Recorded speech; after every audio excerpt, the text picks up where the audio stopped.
তুই এখানে বসে আছিস আর আমি তোকে সারা কলেজ খুঁজে বেড়াচ্ছি। আমাকে খোঁজার কি দরকার? তোর কত নতুন নতুন ফ্রেন্ড আছে, তাদের নিয়ে থাকলেই তো পারিস। এভাবে কথা বলছিস কেন? তো কিভাবে কথা বলবো? বাদ দে, সকালে খেয়েছিস? সেইটা জেনে তোর কাজ নেই। ওই যে তোকে রাকিব ডাকছে, যা কথা বল গিয়ে। একটু দূরে দাঁড়িয়ে রাকিব আনিকাকে ডাকছে। রাকিব আমার ক্লাসমেট, তবে ও অন্য ডিপার্টমেন্টের ছাত্র। আমি ফারাবি, অনার্স দ্বিতীয় বর্ষের ছাত্র। আনিকা আর আমি একই ডিপার্টমেন্টে পড়ি। আনিকার সাথে আমার ফ্রেন্ডশিপ ছোটোবেলা থেকে।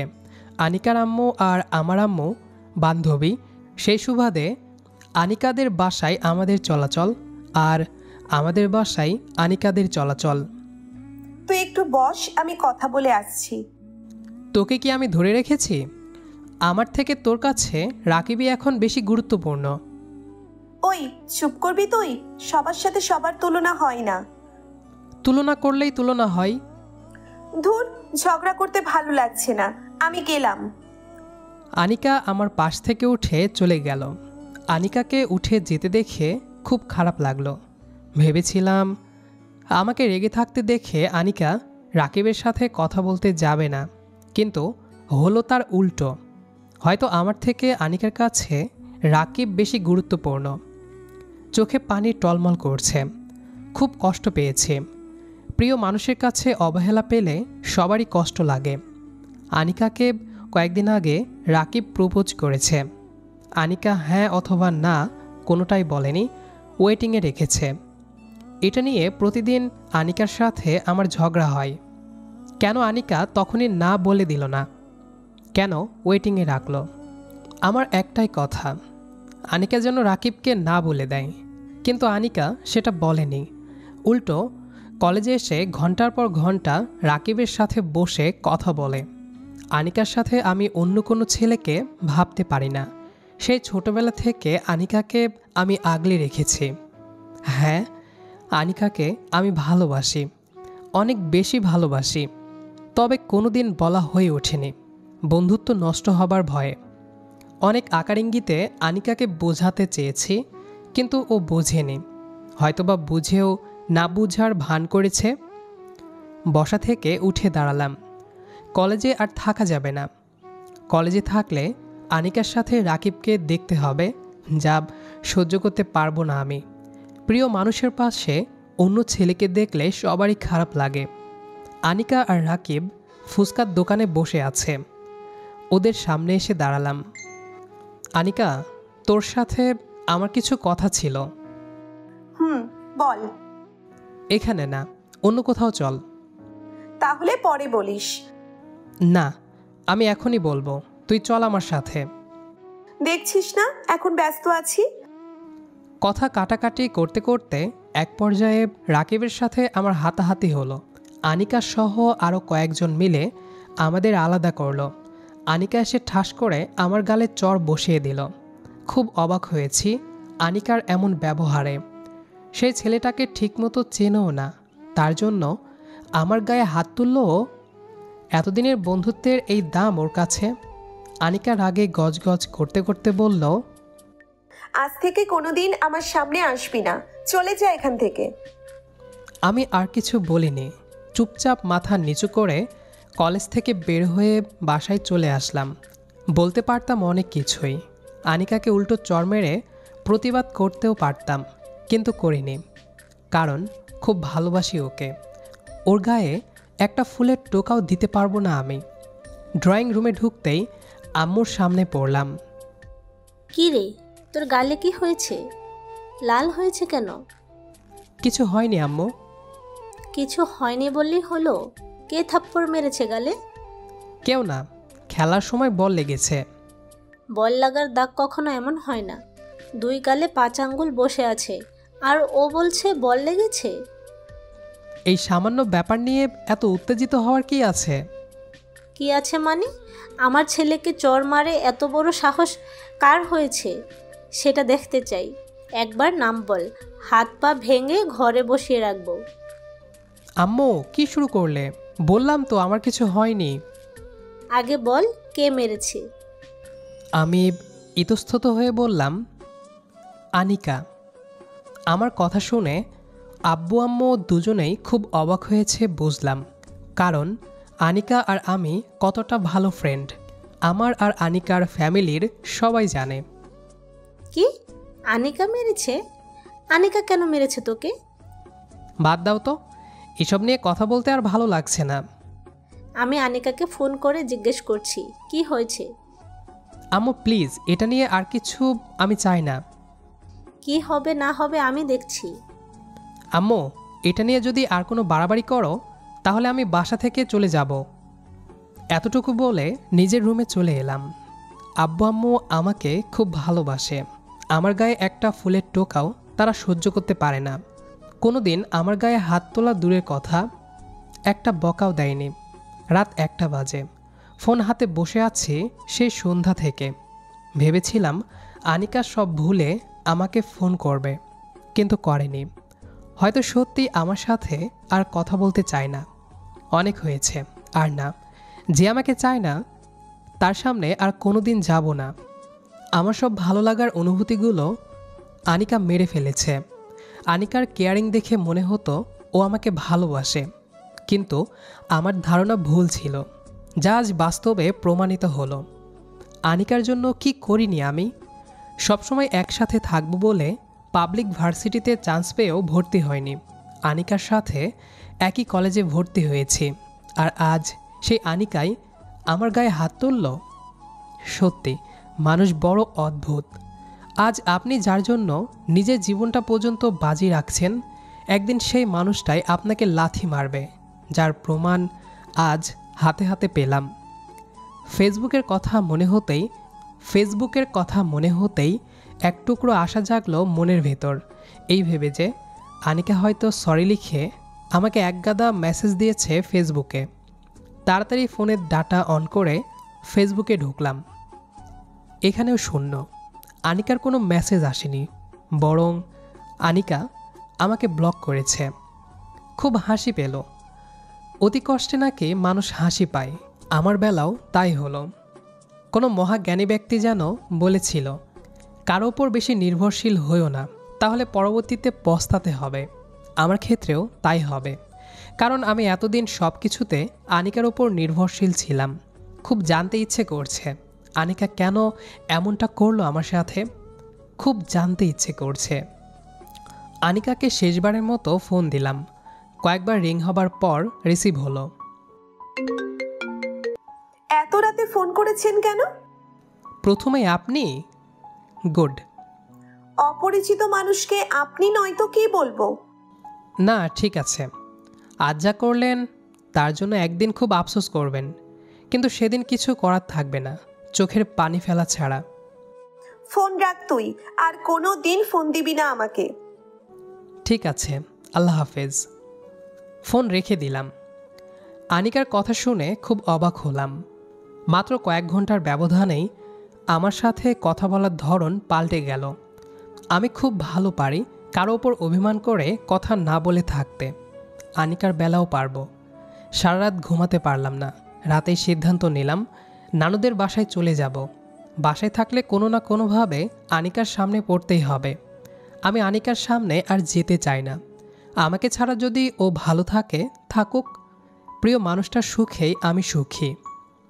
সকালে ঘুম থেকে উঠে রেডি হয়ে রওনা হলাম নানুদের বাসার উদ্দেশ্যে। আজ 5 দিন হলো নানুদের বাসায় এসেছে। এই 5 দিনে আনিকা আমাকে একবারও কল করেনি, আমিও করিনি। আনিকাকে খুব মিস করি এখন। শুনেছিলাম লাইফের প্রথম ভালোবাসা কেউ ভুলতে পারে না, তাই হয়তো আনিকাকেও আমি কোনোদিন ভুলতে পারবো না। আমার ভালোবাসা ছিল একতরফা ভালোবাসা একটু বেশি কষ্ট দেয়। আনিকার চলে যাওয়া আমাকে অনেক পাল্টে দিয়েছে। এখন আর ঘন্টার পর ঘন্টা কারোর জন্য অপেক্ষা করি না। সকালে কারো মিষ্টি কণ্ঠে আর ঘুম ভাঙে না। আর অনুভূতিগুলোকে নিকোটিনের ধোঁয়ায় উড়ানোর চেষ্টা করে। রাতে এখন আর ঘুম আসে না। চোখ বুজলেই আনিকার মায়াবী মুখটা ভেসে ওঠে। মাঝে মাঝে আনিকার সাথে কাটানো স্মৃতিগুলো মনে করে কাঁদতে কাঁদতে ঘুমিয়ে যাই। একটা মানুষকে ভোলা কোনো ব্যাপার না, কিন্তু তার সাথে কাটানো স্মৃতিগুলো কখনো ভোলা যায় না। আনিকার সাথে জড়িয়ে আছে আমার হাজার স্মৃতি। আমার সব ভাবনার ব্যাঘাত ঘটল ফোন কলে। দেখলাম তারেক কল দিয়েছে। ফোনটা হাতে নিয়ে রিসিভ করলাম। হ্যালো। কিরে, কেমন আছিস? এই তো দোস্ত, আছি ভালোই। তোর কি খবর? আমিও ভালো। তুই কোথায় আছিস? দেখা যায় না রে আজকা। একটু বেড়াতে এসেছি। বেড়াতে নাকি দুঃখ বলতে? বাসায় ফিরবি কবে? না রে, বাসায় যেতে ইচ্ছে করে না। বাসায় গেলেই আনিকার সামনে পড়তে হবে। আমি আনিকার সামনে যেতে চাই না। তা না হয় বুঝলাম, কিন্তু কতদিন ওর থেকে পালিয়ে বেড়াবি? যতদিন সম্ভব হয়। আনিকা কি কলেজে আসে? হ্যাঁ, আসে। আসবে না কেন? নতুন নতুন ফ্রেন্ড হয়েছে ওর। কলেজে বেশিরভাগ সময় রাকিবের সাথেই থাকে। ও, ভালো। শালার মেয়েরা সব স্বার্থপর। ছোটবেলা থেকে তুই যাকে আগলে রেখেছিস সেই তোর বুকে ছুরি বসালো। সব মেয়ে স্বার্থপর এ কথা ভুল। কিছু কিছু মেয়ের কারণে আমরা পুরো মেয়ে জাতিকে খারাপ ভাবি, আবার কিছু কিছু ছেলের কারণে আমরা পুরো পুরুষ জাতিকে খারাপ ভাবি, কিন্তু এটা ভুল। খারাপ মানুষের মাঝে ভালো মানুষও থাকে। তা ঠিক। এখন রাখি রে, কলেজে যেতে হবে। ওকে, যা, ঠিকমতো ক্লাস করিস। আমি বাসায় গেলে সব নোট করে নিব তোর কাছ থেকে। ওকে। ফোনটা রেখে দিলাম। Tarique best friend. তারেক জানে আমি আনিকাকে ভালোবাসি। আনিকা, তারেক আর আমি তিনজন খুব ভালো ফ্রেন্ড। ভালো ফ্রেন্ড বললে ভুল হবে, কারণ আনিকা এখন আর আমাকে ফ্রেন্ড ভাবে না। তারেকের সাথেও নাকি কথা বলে না। তারেকের সাথে আনিকা কেন কথা বলে না সেটা আমার অজানা। আমার সাথে না হয় ঝামেলা হয়েছে, কিন্তু তারেকের সাথে কোনো ঝামেলা হয়নি, তবুও কথা বলে না। এতদিনের বন্ধুত্ব খুব অল্প সময়ে ভুলে গেল। 2 ঘন্টা পর রুমে বসে মামাতো ভাইয়ের সাথে টিভি দেখছি। এমন সময় আবারও তারেকের কল এলো। আমি একটু চিন্তিত হলাম। হ্যালো। এই ফালাবি, তুই তাড়াতাড়ি সদর হাসপাতালে আয়। কেন, কি হয়েছে? আনিকা অ্যাক্সিডেন্ট করেছে। কি? তুই থাক, আমি এখনই রওনা দিচ্ছি। ফোন রেখে তাড়াতাড়ি রেডি হয়ে নিলাম। রেডি হয়ে নানুদের রুমে আসলাম বিদায় নিতে। নানুদের বাসা থেকে বেরিয়ে পড়লাম। আনিকাকে এই বাসার সবাই চেনে। আমার ছোট মামার বিয়েতে আনিকা এসেছিল। আমি অস্থির হয়ে পড়লাম। আমাকে যেন আনিকার কাছে যেতেই হবে, যতই ওর সাথে আমার রাগারাগি হোক। ভালোবাসি তো। আমাদের মনটা খুব বেহায়া। প্রিয় মানুষটা যতই অবহেলা করুক, তার বিপদের কথা শুনলে ঠিকই সবার আগে ছুটে যায়। ভালোবাসার মানুষের বিপদে পড়ার কথা শুনে কখনো ঘরে বসে থাকা যায় না। আমরা যতই চেষ্টা করি না যাওয়ার, কিন্তু মনটা ঠিকই ছুটে যাবে। বাসস্ট্যান্ডে এসে অনেকক্ষণ বসে থাকার পর বাস পেলাম। আজ যেন সব কিছুই স্লো চলছে। মনে হচ্ছে ঘড়ির কাঁটা থমকে আছে। আজ যেন পথ ফুরাতে চাচ্ছে না। 3 ঘন্টা পথ আজ আমার কাছে মনে হচ্ছে হাজার হাজার মাইল পথ পাড়ি দিচ্ছি। মনে হচ্ছে পথের দূরত্ব বেড়ে গিয়েছে। বারবার তারেককে ফোন দিয়ে জিজ্ঞেস করছি আনিকার অবস্থার কথা। তারেক বলছে তেমন বেশি কিছু হয়নি, তবুও আমার মন মানছে না। আনিকা বাসের সাথে অ্যাক্সিডেন্ট করেছে। বাসা থেকে রিক্সা করে কলেজে যাচ্ছিল, তখন পেছন থেকে একটা বাস ধাক্কা দেয়। আমাদের দেশে বর্তমানে বাসে চলাচল খুবই ঝুঁকিপূর্ণ। প্রতিদিন খবরের কাগজে দেখা যায় 5 থেকে 10 জনের মৃত্যুর খবর। সঠিক কোনো বিচার নেই এসব বাস চালকদের। একজনকে মেরে ফেলে ঠিকই স্বাধীনভাবে ঘুরে বেড়াচ্ছে সেসব চালকেরা। যাই হোক, এসব নিয়ে বেশি কথা বললে সমস্যা হতে পারে, কথা না বলাই ঠিক। হাসপাতালে পৌঁছে দেখি আমার আব্বু আম্মু এসেছে। আনিকার আব্বু আম্মু সহ আরও অনেকে এসেছে। রাকিবও এসেছে।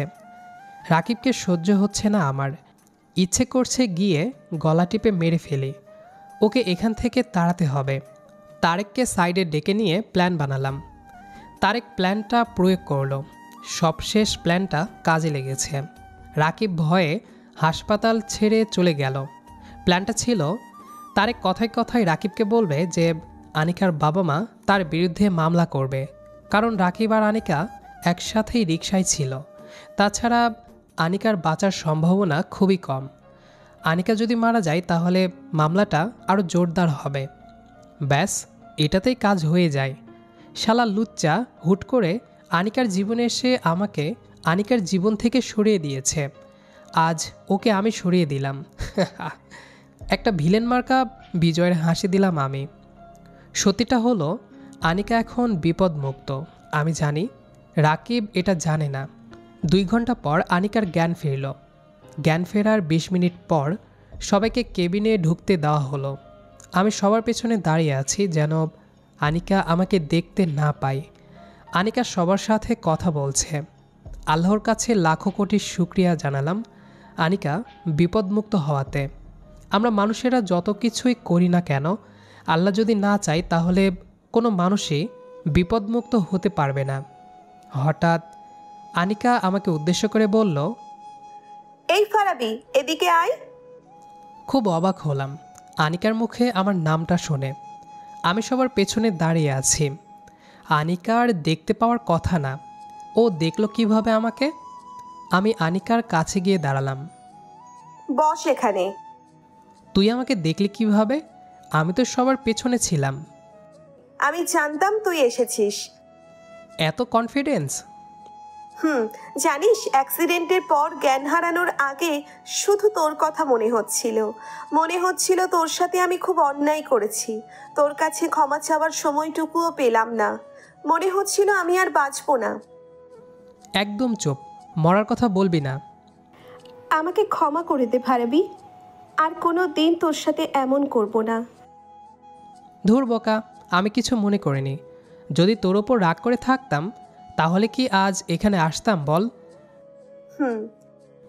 1 সপ্তাহ পর আনিকা এখন পুরোপুরি সুস্থ। আমি, আনিকা আর তারেক বসে আছি। আনিকা আমাদেরকে ডেকে নিয়ে পার্কে এসেছে। জানি না কেন এখানে ডেকে আনলো। আমাদের হারানো বন্ধুত্ব ফিরে পেয়েছি, এটা ভেবেই অনেক ভালো লাগছে। হঠাৎ আনিকা তারেককে উদ্দেশ্য করে বলল, এই তারিক তুই একটু ওদিক থেকে ঘুরে আয়। ফারাবির সাথে আমি কিছু কথা বলতে চাই। কিরে, ব্যাপার কি?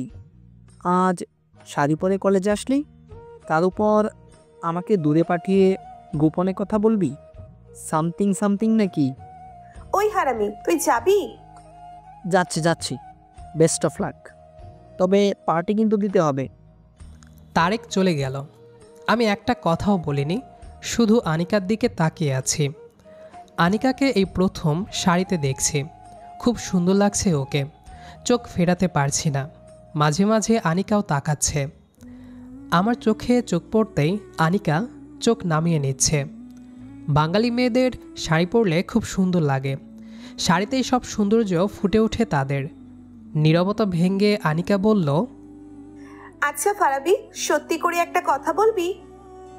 আমি আনিকার দিকে থেকে চোখ সরিয়ে বললাম, বলবো। আনিকা বলল, তুই কি আমাকে ক্ষমা করেছিস? আমি বললাম, আবারও সেই কথা? করছিস কিনা তাই বল। করেছি। সত্যি তো? সত্যি।